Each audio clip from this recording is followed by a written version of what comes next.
This is Matthew Lynch, also with Sebastian and Miles. Today we're going to be talking about Australia. So Australia is also known as the Commonwealth of Australia. It comprises of the mainland of Australia, of the Australian continent, the island of Tasmania, and numerous small islands. It's actually the world's sixth largest country by total area, and it's a very highly developed country with the 14th largest economy. You can also see on the map right there. So Australia has 6 states, has New South Wales, Queensland, South Australia, Tasmania, Victoria, and the Western Australia. Australia has a market economy. This means that decisions are based on supply and demand. As of now, it has no official language, but English is the language used by the Australian law, so English is the most popular language used. Australia is also 15 hours ahead of Washington, D.C., so as of right now, it's already in a new day. So the politics and legal aspects. The government doesn't really get involved in the business. The involvement of the Commonwealth government within business is very low, which makes it very easy to start and grow a new business. As of 2013, the Commonwealth government has repealed the tax on carbon emissions, tax on mining company profits. It's also sought to reduce the number of regulatory measures as it looks to position Australia as an open and investment-friendly destination. So the involvement of the government is not too much. There's only 3 steps that are required for you to launch your business, and the labor market is well supported by the government. They have laws in regards to how many hours they can work, or paid or unpaid leave, notice of termination, redundancy pay, but they're all very fair and beneficial. Business freedom scale, they scored an 88.3. As for the Heritage Foundation, in regards to trade policy, Australia is very open to trade among other countries. It trades with all these different countries like China, Japan, and the United States. From China, it's mostly looking for coal and gold. Japan, it's looking for beef. And the United States, it's a major exporter of spacecraft parts and alcoholic beverages. As of 2019, its average applied tariff rate was 1.2% and has 322 non-tariff measures in place. This is really great, especially for a company that's looking to grow in. These percentages are very low, and there's a lot of measures put in place to stop tariffs. Australia also has free trade agreements, especially with the United States and China, and these reduce tariffs, they increase quotas, they just allow for a lot of flexibility within trade. Their trade freedom, as per the Heritage Foundation, is an 87.6, which is pretty good. Laws regarding ownership, just like the United States, they have a sole trader, partnership, company, trust. Most of the companies are LLCs, so they're limited liability companies, and these are all in regards to ownership. When it comes to ownership of land, Australia has a registry where it creates and maintains a register for land holdings, so everyone needs to have a title to show land registry, and this is through a system that they've adopted a while back and is very important to them and make sure that people know who owns different areas. Their investment freedoms at an 80%, so just very fair.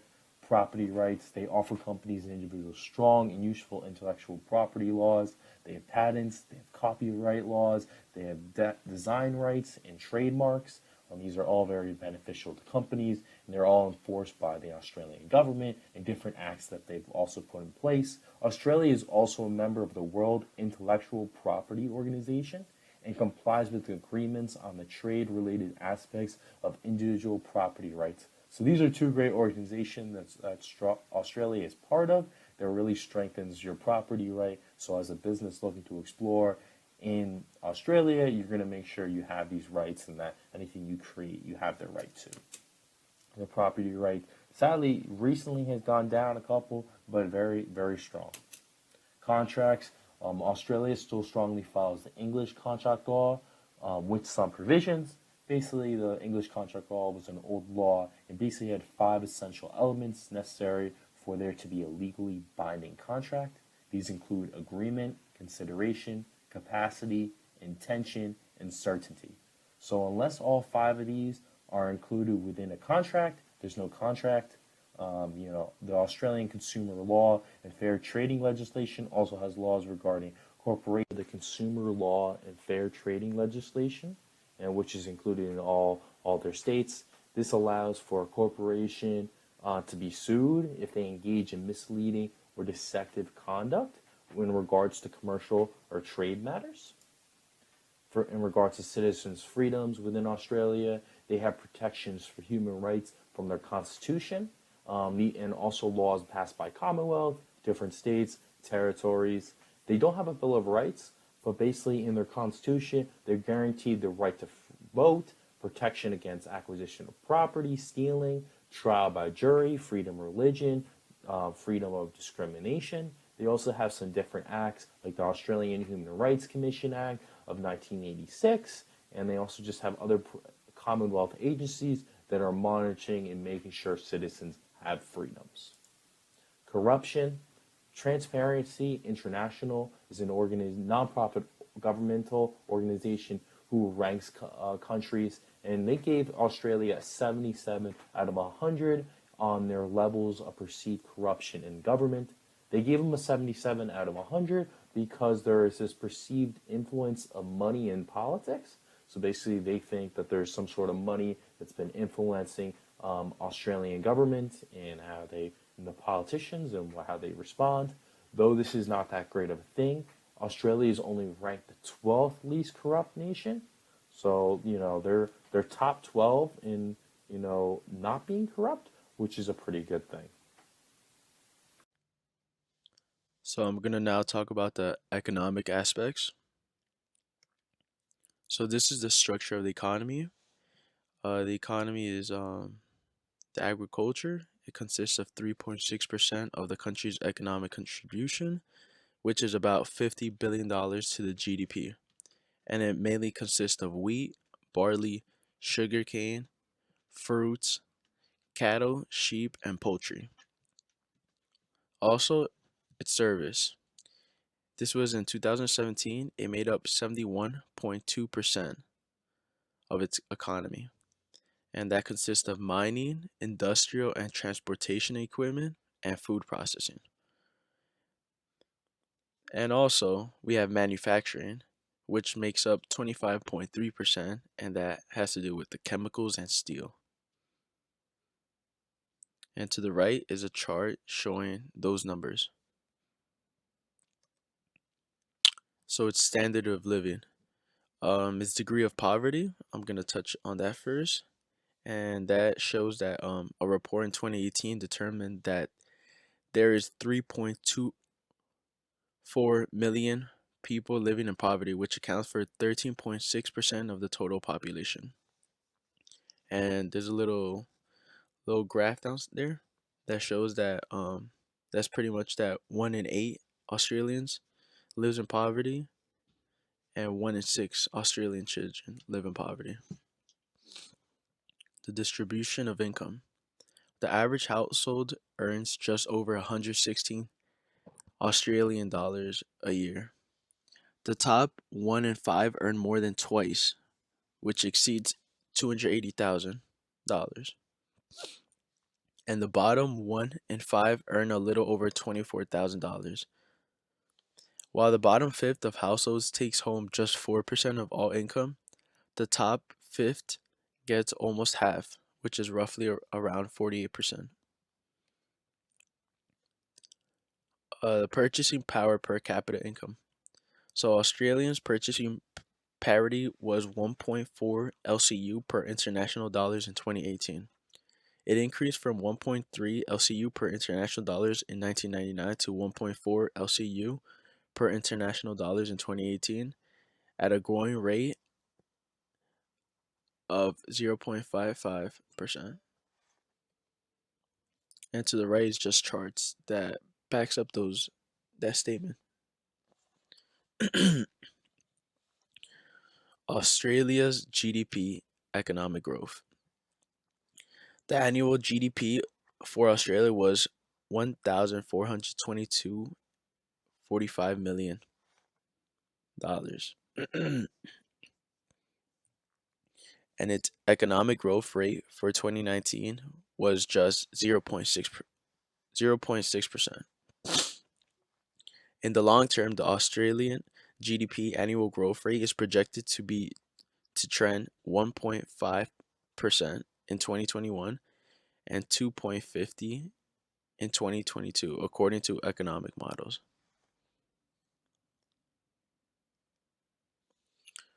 Australia's inflation rate.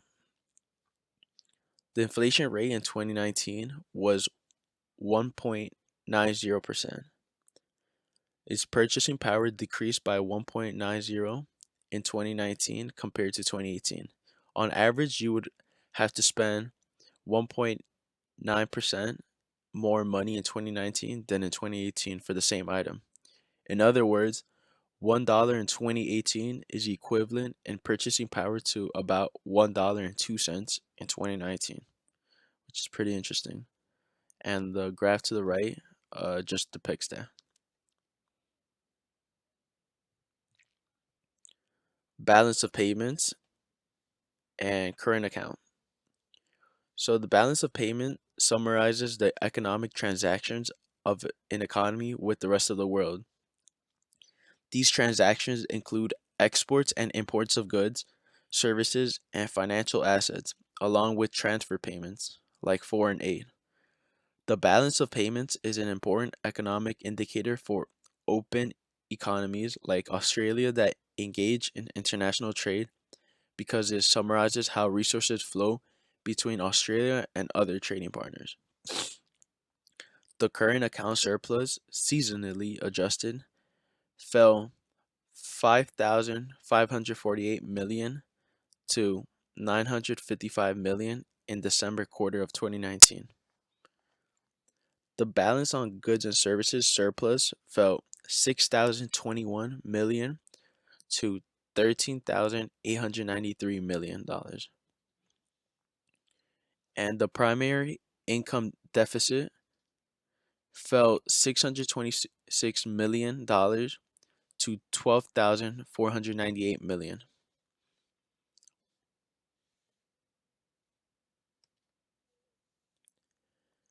So the foreign exchange system. The type of system that Australia falls under is an exchange rate policy in Australia shifted through several regimes before the Australian dollar was eventually floated in 1983.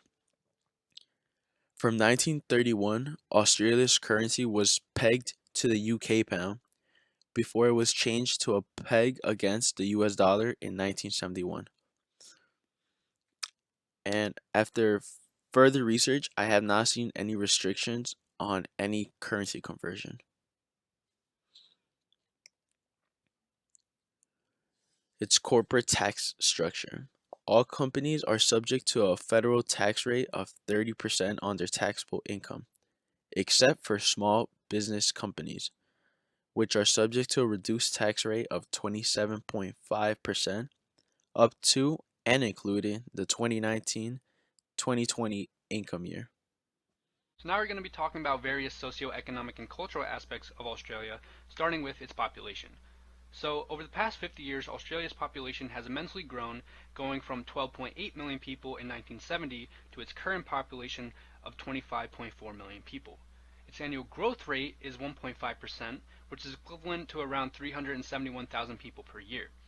This number is comprised of two main components, being annual growth rate due to natural increases, which is at 37%, and annual growth due to net overseas migration, which is at 62.5%. And what these numbers are really showing us is that the main cause for Australia's population increase is mass overseas immigration. Next, we're going to be looking at total registered births, which in 2018 was at 315,000, 51% being male and 48% being female, and the accrued birth rate in 2018 was 12.6. Moving on to total registered deaths in 2018, it was at 158,000 with accrued death rate of 6.3, which significantly decreased from 2008, which was at 6.8. The infant mortality rate was at 3.1, which also significantly decreased from 2008, which was at 4.1. Finally, if you look to your right at the population density map, you'll see that a majority of the population lives on the coast, while the center of the country is a lot less populated. Next, we're going to be taking a closer look at the Australian Aboriginal population, who are the descendants of the native Australians before the British colonialization of Australia in 1788. So currently there are about 500 different Aboriginal peoples in Australia, each with their own language and territory, made up of a large number of separate clans. So their total population in 2016 was around 798 people, which comes out to be around 3.3% of total Australian population. Total registered births in 2018 was around 22,000 births. The total registered deaths in 2018 was around 3,000 deaths, with a crude death rate of 4.2 and an infant mortality rate of 5.8. Moving on to labor force, we can see that along with population, Australia's labor force has also been growing. The current total labor force is at 13.6 million and is comprised of around 7.2 million males and 6.4 million females, and is also ranked 44th in the world. When breaking down the labor force by occupation, we can see that 3.6% is in agriculture, which includes industries such as farming, fishing, and forestry. 26.4% is in industry, which includes things like mining, manufacturing, energy production, and construction. And a large majority, 70%, is in services, which includes things like communication, transportation, finance, and other economic activities that do not produce material goods. So what this is showing us is that Australia is heavily dependent on service-based jobs, and that any foreign companies looking to do business with service-based business should look into Australia. Next, we'll be discussing Australia's unemployment rate, which is currently 5.2% and ranks 75th in the world. The total number of unemployed people in 2019 was around 700,000 people, and this includes individuals who are unemployed but also actively seeking for employment. Next, you'll see that the youth unemployment rate is at 12.2%, and this includes the age range of 15 to 24. The graph to your right displays Australia's unemployment rate, and as you can see, over the past 10 years, Australia's unemployment rate has been relatively stable, bouncing between 5 and 6%. Now we're going to take a look at Hofstede Insight 6D model and Australia's cultural values. First, we have power distance, which measures the level of unequal distribution of power within a country. Australia's score of 38 means that there is a low level of unequal power, and they have a high importance for superior accessibility and sharing of information. Next, we have individualism, which measures the level of interdependence within a country. Australia's score of 90 shows it heavily values individualism and that people are expected to be self-reliant. Third, we have a score of 61 masculinity, which indicates that Australia promotes competition and people strive to be the best they can be. Fourth, a score of 51 uncertainty avoidance shows an indifference toward the fact that the future is unknown. Fifth, a score of 21 in long-term orientation indicates that Australia highly respects tradition and has a normative way of thinking. Lastly, a score of 71 indulgence suggests that Australia tends to feed into their desires and impulses for the sake of fun and enjoying life. Our next topic is going to be labor freedom.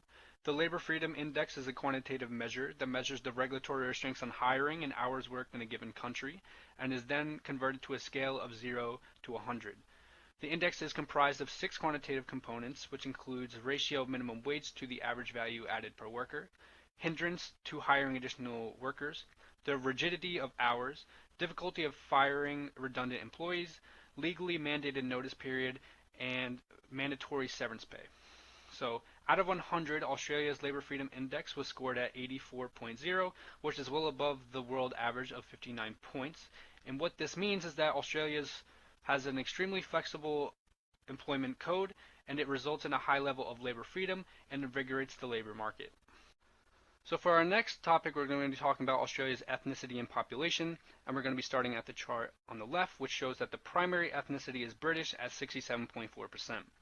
Next, we have Irish, which is at 8.7%, Italian, which is at 3.8%, German at 3.7%, Chinese at 3.6%, Aboriginal at 3.0%, and so on. So to get a better idea as to why Australia's population is so heavily European dominant, we're going to take a look at its history, and we're going to start at 1788, where Australia began to be colonialized by the British. During this time, there was a lot of conflict and disease, which led to the loss of almost 60% of the indigenous population. Moving on to 1901, the Immigration Restriction Act was passed with the goal to restrict immigration to Europeans only. This act prohibited the entrance of thousands of migrants and had the goal to keep a majority of Australia white. After World War II, there was a large push for immigration, and people of many different ethnic backgrounds look to Australia to be its new home. Today, Australia celebrates its multiculturalism and promotes citizenship among varying ethnic backgrounds. It celebrates its cultural diversity of over 200 different languages. However, there are still many cultural issues, some of being non-English speakers having a harder time finding high-level jobs, structural disadvantages against native populations, and parts of the population still being against immigration, especially from Asian countries. Another major issue that continues to face Australia is gender inequality. According to the Equality Rights Alliance, women are more likely to live below the poverty line. On average, women retire with about half the retirement savings that men do.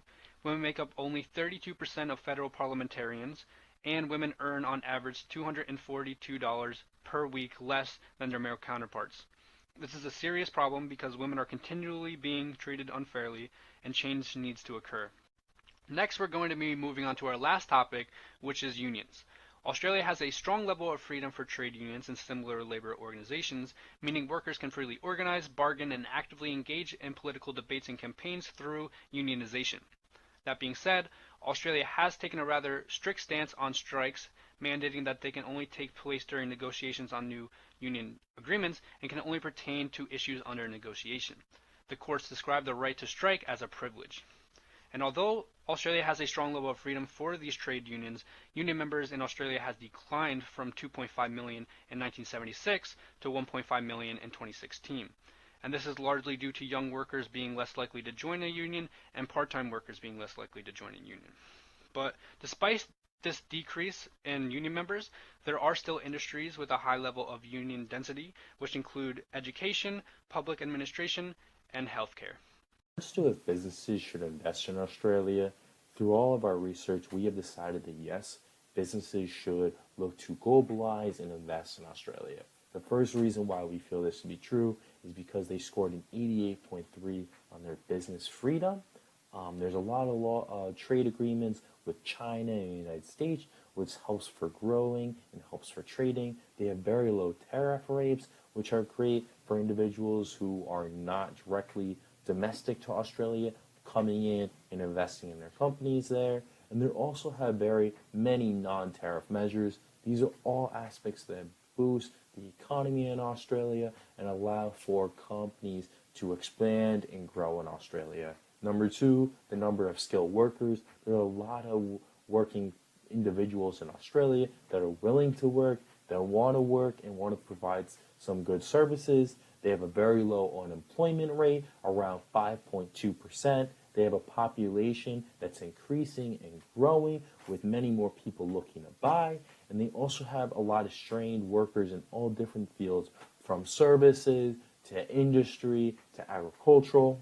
The third and final reason that we really feel Australia is a place that should be invested is because of their very strong economy. They have a strong demand for new products. Their individuals, their citizens want to buy new products. They have many citizen freedoms, which allow them to buy these products, and they're not restricted in what they can buy. And there's also English contract laws to make sure that if you make approach with someone else, they're going to pay you back.